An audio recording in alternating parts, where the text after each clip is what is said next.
I'm Charlotte Davenport. I'm here at 11 Bank Street, the AVA Gallery in Lebanon, New Hampshire, with Roger Goldenberg, who has a very colorful, wonderful display of paintings here. And I'm being introduced to these paintings for the first time, along with any of you who are listening to us in our conversation. So I think I'm going to step back out of the way of this incredible large painting. And perhaps, Roger, you might want to tell us when you began working in this manner, and we'll work back from there. Well, all right. This particular painting has some of the most texture involved in it. I started putting in rope as well as the threads and other coarser fabrics. And it's quite recent. I did it, well, the date's 2006, but it's, I think one of the biggest characteristics of the painting is the fact that it's an irregular shape. And the shapes I've been working on for quite a number of years, actually since 1995. They were more regular, angular. I used to cob together 3 canvases. Then I'd start racking the canvases out of square, and then I wanted something much more organic. A little like the process of Elizabeth Murray. Yes, and it's funny because when I first screwed together the first 3 canvases, I was in graduate school, or just subsequent to graduate school, and someone said, and I was unfamiliar with what I did with her at the Fine Arts Museum in Raleigh, North Carolina. Didn't inspire me, and I didn't see how it related to what I was doing. It was a round, almost boulder-like piece of work. And it wasn't until just actually I saw her retrospective at MoMA. Yes, last 2 years ago, maybe. Yeah. And there was a painting, exactly like our paths had intersected. She had 3 canvases cobbed together, and she must have been searching for something that spoke to her in terms of shape. In the same way that it did you. Yeah. So often things are just in the air. I've had that experience where you're working in a certain way, and all of a sudden you say, oh, and then there's this. Right. And I was just, for me, quite a while ago I was discovering for myself that life really can't be described by a rectangle. It's too irregular, there are too many surprises. And I was looking for a metaphor that worked for me in describing my experience. Well, when I first entered the room, you were talking with our video cameraman, Steve, about your musical background and your musical activity today. And it is certainly one of the first things you think when one looks at this series, this almost musical or jazzy feeling. Oh, yeah. There certainly is. I always have music inside me. And I suppose with a different twist of fate in life, I could have maybe followed the path of a musician. And I'm a very, very amateur trumpeter. But I play in a jazz ensemble in my hometown. There's an art center that offers. Where's your hometown? Portsmouth, New Hampshire. Oh, good. And real New Hampshire artist this time. Yeah. And I see you also went to University of New Hampshire. Yes, a couple times. I have a degree in geology. And then also later on, a decade later, went back and got my BFA there. It's exciting to see people from New Hampshire be here at AVA. We reach a wide group of artists now. And it used to focus on Vermont, New Hampshire. So yeah, I was very excited to be invited up here. My friend Paulette Werger, who used to be in the same studio building as me in Portsmouth, moved here and was encouraging me to submit slides. She's sort of my big promoter. So, well, I'm glad she promoted you. Yeah, I was very excited to be here. Now, the other person that I came in at first, they were in their cartons or crates, and they looked more three-dimensional. And my first reaction was, oh, Frank Stella. Right. However, as I look at them, they're really much more painterly than Stella. Yes. They don't have that interruption of the relief. Right. And I kind of like that. The layering happens because of the color and the texture, not because of the actual form. Right. I think that, especially since we're standing in front of Big Chief here, it dances on the edge of a painted construction. But I really feel they're paintings. And the paint and the texture predominates, really. That's what drives me and excites me. And Frank Stella, you know, it's interesting because as a child, I've always been attracted to bright color. And I joke that I must have been a pack rat in a former life or something, you know, shiny objects. And I remember as a little kid seeing his work. It might have been in New York City, and, you know, just walking up to it and being agog, you know. And years later, looking at his work, because I do get that a lot, oh, Frank Stella, well, his work is very carefully engineered and premeditated. He works out maquettes. Yes. More recently, he has gone back in with a kind of a loose lyrical painterly line. But these are the part that these are improvisational, right? Like the music. Yes, exactly, like the jazz. And so for me to, as an analogy, I bring up the fact that they're visual jazz, because the people have jazz in their consciousness. It gives them a way into the work, and it very much is the same process, call and response, a lot of listening. And I see the color the same. The colors, the shapes, the same as musical instruments and notes, chords. Wow. It's very, very, very parallel. Let's move on to another section of these, the gallery. Well, this whole gallery is just vibrating with the work, all different scales. The arrangement itself is absolutely marvelous, and not an easy job, I'm absolutely sure. No, it was exhausting. I was here from Tuesday, delivering work, then unpacking, uncovering it so it could enter other people's consciousness, you know, Bentas and Adams. And then I went home and came back with works on paper and my car. I had to return the borrowed truck. And then I stayed through Saturday because I also have a sculpture outdoors that I installed, a partial piece of a sculpture. Good. Maybe we can peek at that. Yeah, that'd be great. Good. And also the prayer flags that are suspended in the lobby. We'll show those. That would be exciting. So yeah, it was a long process, and I actually received a lot of good advice. A lot of people with great eyes around here. Benta and Adam helped. Michaela Don. Adam Blue and Benta West. Yeah. Very important part of AVA. These things don't just arrive and succeed on their own. It's they a very need thoughtful a lot of process. Thought. Yeah. Oh yeah.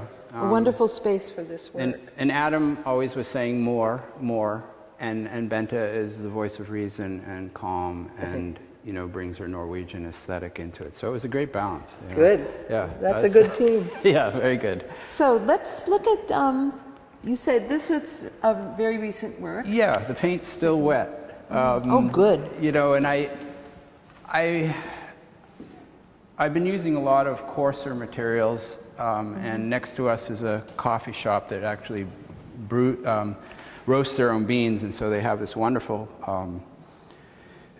burlap.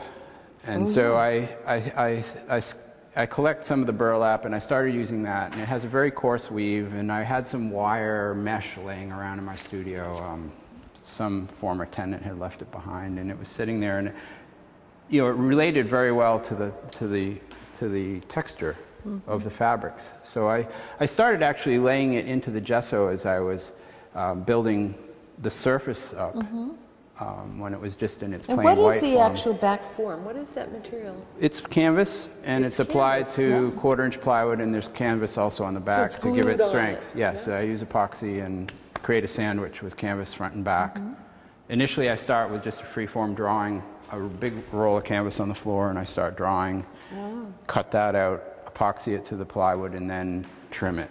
And the whole process is like painting, because these forms, instead of being contained within a rectangle, this is your canvas right now, this wall. Yeah, it is. Yeah, the idea of the shadow play extends right onto the wall, and that's where the wire mesh sort of steps into the conversation, because it creates shadows. It also appears as though it's a shadow, and then it offers its own textural element. And at certain elements, it's almost like bleeding into the space that it's hung in. I can't see the name here. Oh, this is Mr. Funky Beat Leap Struts. I have to say, the names of these are so wonderful. Things like The Big Hands on 10, Bout Bright Moment. That's one of the best names, though. Yeah, yeah. Do you come up with these after or as you're working? Well, sometimes while I'm working, I'll start thinking of it, but it's usually towards the end of the process. And then sometimes I just have to sit down for a number of hours and look at them and play with. I like wordplay. Yeah. Some of them become characters for me, like Big Chief. Yeah. Mr. Funky Beat Leap is a character that comes back into my consciousness. I'm sort of Mr. Funky Beat Leap, and so there's this whole graphic novel somewhere inside all this. Yeah, inside it, or maybe in the future. But I don't know. But also your company, you keep company with children and children's museums. I do. And so it's all of these elements are playing into this pretty joyful-looking show. Yeah, I mean, I think as I've matured, I've become more playful. And I think that goes hand in hand with, I think, really becoming immersed in making art, and at least in the kind of art that I make. It's just total 100% freedom to do whatever I want. Oh, that's wonderful. Let's go on and look at this large wall here. Yeah, this was, I have to say, this is where Adam said, I came with so many paintings and so many works, and I only went home with 2 or 3, and I thought of this whole process when I arrived as a studio visit in reverse. Oh. Because neither Benton nor Adam had been to the studio nor seen my work firsthand. So I thought, all right, I'll just bring it all up. We'll look at it, and we'll start editing. And Adam immediately said, more. I don't, let's hang it all. And then Bento was, well, let's think about it. And then, so this is sort of Adam's inspiration, really, and encouragement to just blitz the wall. Particularly this wall. Yeah, this really does act as a composition itself. It does, and that was the intention. A friend, Michaela, stopped by and helped me, choose this one or that one, and I sort of wanted it to appear organized but random. And that's sort of another aspect of my work. I'm always pushing chaos and then just stepping it back a hair into order. There's, which is, I think, partly nature inspired. Nature has that quality to it. And so it was supposed to act as one big mural, so to speak. And what seems different to me than the earlier work we were just looking at is there's more space. It's expanded, it's opening. So rather than the painted white, which we had in those earlier pieces, it's the emptiness that acts as a form. Yeah. That's really interesting. Lately I've backed away a little bit from the number of cutouts because the laciness really, I found it starting to impede the painterliness. And so that's I created a bit of tension there between feeling like I could move my brush anywhere I wanted to on the surface and then having that limit. And so I haven't reached a resolve yet where I think it challenges me more in some regards to have the limits, but I don't. I bristle against them. You're not comfortable with it yet. Well, it's a very interesting aspect of this wall of work. Do you want to talk a bit about your relationship? I saw here that I know you have a piece at the Monchar. Yeah. And at other places where people come with families and kids and. Yeah, I don't see my work in particular as being for children or about children. But children, I believe, up to a certain age, have feel the most free and with their creative side and in touch with it and most imaginative. So there is this natural camaraderie that I have with kids, and I'm trying to bring adults into the fold. But, well, I mean, I think of Kandinsky too, but children love Kandinsky, and we can't say that his work was for children, really. No. But I've gone with children to see Kandinsky exhibits, and they are often much more excited about that work. It really, they're still kind of vibrating at a certain level, I guess. I think maybe that's it. I think so. So a number of years ago, a local philanthropist in the Seacoast, Tom Haas, was listening to his child tell him stories about a painting of mine that he had in his bedroom. And the Haas's thought, well, other children should have the opportunity. So they donated a painting to the Portsmouth Children's Museum, which I think now is the Dover Children's Museum. And that began a relationship with Tom. We've become friends since, and also led to a 5-year project where he was donating paintings of mine to children's museums. And I was pretty much in charge of the project. I would seek them out, find matches, find work that was appropriate for them with some of their requirements. And the Montshire, as a matter of fact, I think my sister was living in Vermont at the time and mentioned the Montshire and was very impressed with it. So I looked them up, and they actually gave the most consideration to exactly what they want. They found specific sites and situations for 2 paintings. They didn't want a large painting, they wanted 2 small ones. One painting is called Osteoceras Fossil Debris, which is part of their fossil exhibit now. Oh, interesting, yeah. And then the I haven't seen them. I'm going to go now. I really want to see them. I was just so impressed with their thoughtfulness and the procedure involved. It was very considered. And the other is called Boing, and it's near their little perpetual motion exhibit. So that would be a good thing for people who see this exhibit and the sculpture outside that we're going to look at, and the flags. Yeah, definitely. To get over to the Montshire and put this all together as part of a body of work, and how we all hope forever that art will keep moving into all kinds of spaces. Yeah, I hope so. I mean, it really enriches people's lives in ways that I think most people can't even imagine. And most recently, here I am, a maker of art, and these banners that are out in the lobby that we'll see in a minute, I call them prayer flags, and they really are meant to put out good energy into the universe. I think it's a time where we really need to enter a new period of enlightenment. And Kandinsky thought that too. Oh, totally. Oh, totally. You know, and to bring us to a new place as a civilization, a world civilization. And so I had those hanging in my studio for ones like that for a year and a half, and I noticed in that time, because usually I'm affected by the daylight change. I think it's called what? Affective seasonal SAD. SAD. Yeah. Well, that for this last year and a half, I haven't been affected, and it's really because those banners, those prayer flags, moving just lifted my spirit. Light. Yeah, and they were moving and so colorful and lively and uplifting. And well, on our way to look at those, let's look at these works on paper. All right. Yeah. And we'll move on to the banners.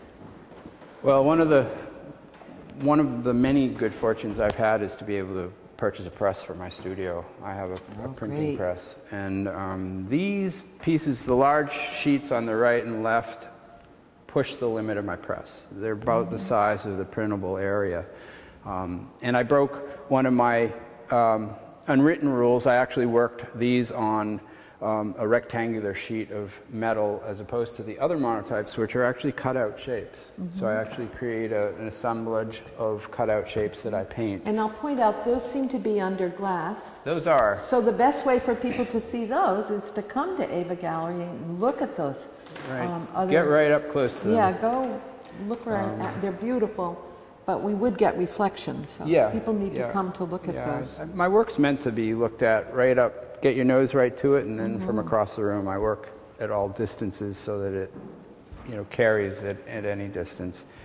And these, I've often found, I discovered that when I was in graduate school working in lithography, that the simpler means really always inform the more complex means. That's why artists will oftentimes go back to charcoal and paper. Yeah. There's less to think about. And I found that this was a good opportunity to explore shape and movement and color in a very simple, quick format. Monotypes, which these are a very fluid, dynamic, quick process. So I might spend a couple hours creating an image, and then it's a pass through the press. Yeah. Well, these others are very labor-intensive and require the craft to be as clear and as wonderful as the actual concept. Right. And they are. They have to be built. But I like that balance back and forth. Well, let's take a look at the banners. Sure. When I first came into this hallway, which I've come into many, many times, I felt this was a very important part of the gallery all of a sudden. And it is. And I also thought that these were fabric, because we're so used to prayer flags being on fabric. And then I realized, no, they're, painted on pretty heavy paper. Yeah, you want to describe your process? 152-pound Arches watercolor paper. It comes in a 30-foot roll, and it's 52 inches wide. So these are 52 inches by approximately 2 feet. And originally they started, I was at the Vermont Studio Center on a retreat for a month, and I was just coloring paper to make construction paper so that I could tear it up and make things. Mm-hmm. And I loved the color so much and how it livened up my studio there that I spread them out on the walls, and then slowly started painting into them, drawing with paint.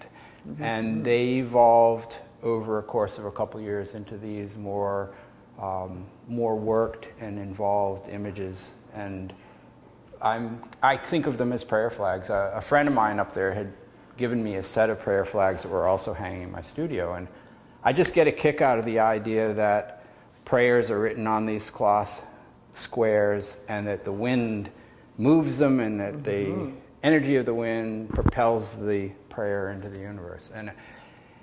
And I feel, you know, there's so much energy imbued in these works, and they do move, and they are meant to uplift and inspire and change the energy in an environment. In a space. Yeah. Well, and when we move through them, just by being here, you can see how they can just blow on it. And if they're spinning, and if more people come, they'll turn. And as the doors open, you know, they'll wave. Moving.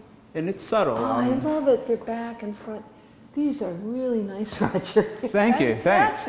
Thanks. I have this dream that someday they'll be exhibited at the Drawing Center in Manhattan, and they have this enormous space that's like the whole outer, and create an environment. You know, this other world. We'll send this tape to the Drawing Center. Yeah, that would be great. When you do your application. All right. Okay, that would be great. So shall we go outside and see what's outside? Sure. And the works outdoors are actually inspired by these. Oh, good. And do a bit more moving around because they're out in the elements. Fun. Let's go see. Yeah, okay. Well, this is so perfect. I just said that it's good to see work everywhere in children's museums and galleries and schools and banks, who cares, everywhere. And so this one gallery space has had work in the main gallery, which is a very special honor, really, to have that show. I'm so honored, and it's Clifford's. It's named after Clifford West, which is Benta's husband, and special to many people from this community. Yeah, and then to leave that very honored space and come into the passageway through the building was very exciting and very inviting. And sometimes that place is closed. Until today, until 11. Okay. So your banners were there. And then for people driving by or just taking a walk or coming here to look at this garden out here, this is here. And these will be here for how long? Through the show, till November 15th. So until And they really November were 15th. Designed to be a welcome to the center. There are actually 9 total, but there was only room for the 4 here. Now, are they acrylic, so they're fine? These are acrylic, yeah. So they'll be fine no matter, even if we get snow, right? The original version was watercolor paper. Yeah. And slowly I replaced them with Tyvek. Yeah. And we had such a wet summer that the watercolor paper slowly started to deteriorate, which prayer flags do. Yeah. But I'm still working on the idea of preserving the watercolor paper because I just have this love for paper. Yeah. So maybe you'll figure that out. I'm working on it. So the whole project has been kind of a sketch, kind of an experiment in materials, new materials for me. Everything from working with the stainless steel to the watercolor paper outdoors. Which, I love this. They're really. Oh, they do dance. The shorter ones like kind of do the belly dancing, everything. Yeah, everything. Yeah, they're very happy, energetic dancers. Well, thank you, Roger. This has been so much fun, and you. I really, really recommend I hope show highly. I hope everyone will come. Yeah, as the leaves are falling from the trees, this show is still going to be offering its colorful splendor. So do come. Yeah. Thank you. Thank you very much. Goodbye. Oh, yeah.